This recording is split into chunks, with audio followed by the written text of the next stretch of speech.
Vicino a Olbia e alla costa nord-orientale della Sardegna, spicca un monumento preistorico di oltre 4.000 anni fa.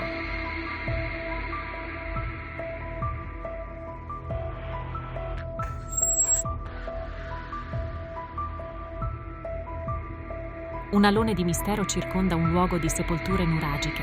Nella tomba di giganti de su Monte Sabe, o Sape, a differenza delle migliaia di sepolture preistoriche del suo genere, i defunti erano sepolti in forma collettiva. Nella sala funeraria venivano ufficiati i riti sacri legati al defunto, ma qui, rispetto a quanto capitava altrove, non sono stati rinvenuti nel pozzetto sacro i documenti funerari che accompagnavano il defunto sino al congiungimento con la divinità. La tomba dei giganti di su Monte Sabe è un sito archeologico situato nel territorio del comune di Olbia, in provincia di Sassari.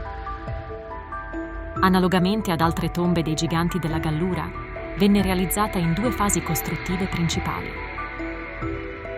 Nella prima fase, inquadrabile nel periodo della cultura di Bonnanaro, venne edificata una tomba ad alle cuverte. Successivamente, nella seconda fase, durante l'età nuragica, 1600 a.C. circa,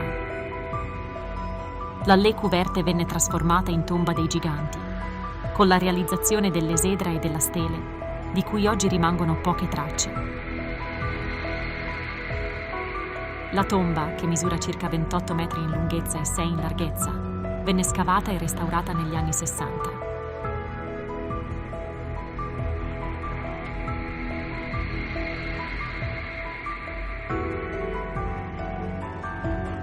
Durante il restauro all'interno fu rinvenuto un pugnale.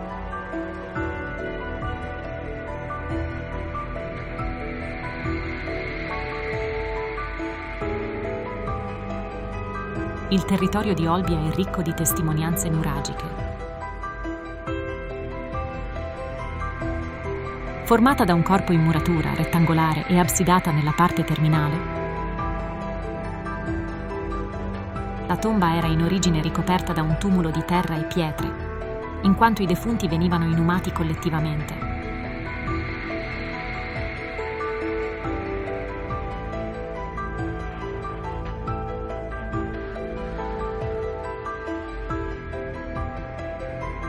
Olbia c'è un momento magico, quando il sole si adagia dolcemente all'orizzonte, in cui la tomba dei giganti di su Monte Sabe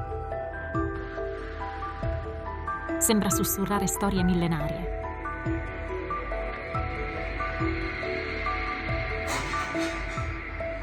Arrivederci alla prossima avventura.